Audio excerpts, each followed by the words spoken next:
For 6 months, I've been investigating food stamp and welfare fraud. Now I've discovered Missouri EBT and Illinois Link cards are being used in Las Vegas. And it's pretty obvious some of those card holders are gambling and drinking on your dime. Lucky be a lady tonight. Fabulous Las Vegas, a place to soak in the desert air and in some cases soak the system. In January and February, Illinois welfare recipients accessed $5,000 worth of benefits more than 1,000 miles from home. Let's start on February 23rd. An Illinois Link user withdrew $100 at this Vegas mainstay, Dotty's. What is Dotty's? Dotty's is a local tavern. This is not a place where you would come and buy groceries, for Not at example. all. Not at all. It's a 24-hour gaming operation equipped with video poker machines and booze. Across town, another Illinois Link card holder withdrew $100 from this bar, the End Zone, just after midnight. I found another $100 transaction from the same ATM a month later at 3:27 in the morning. What is the End Zone?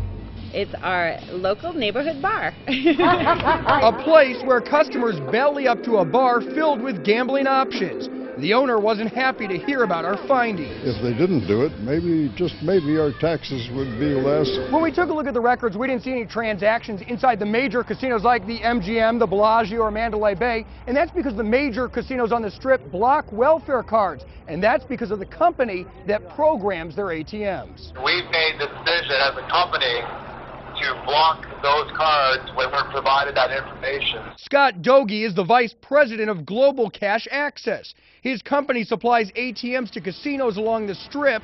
He says his company has a social responsibility to block welfare withdrawals, but it doesn't stop lots of cardholders from trying. Let's just say over the last 6 months, yes, there's been tens of thousands of EBT card attempts on ATMs, which in our case were all rejected. And those were inside casinos. Yeah. Dogie says there's nothing to prevent withdrawals from ATMs at small neighborhood casinos, places like Dotty's, or from businesses across the street from the big casinos. And that's where we saw a pattern evolve.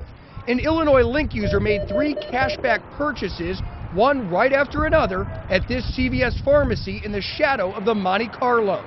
2 days later, the same cardholder made 3 more cashback purchases, again, one right after another, at the Walgreens across Las Vegas Boulevard.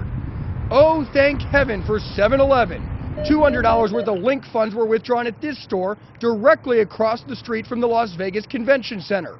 A minute later, another $100 from the same ATM. $300 from this store across from UNLV. At 1 in the morning, someone withdrew $200 from this 7-Eleven next to this 24-hour bar filled with video poker machines. Back at the End Zone, the owner says it's frustrating, but there's not much he can do. What do you do to prevent it? I don't know that there's an answer to that question. If there is, I am sorry I don't have it. The bartender offered this. That's the system that needs to figure that out. My request for an interview with the Illinois Department of Human Services about these transactions has been declined. Keep in mind, these are just some of the withdrawals from January and February. Coming up on Monday at 10, I'll show you where Missouri EBT cards are being used. And how do you feel about welfare cards being used to pay for timeshares at Las Vegas resorts? Chris Nagus, News 4.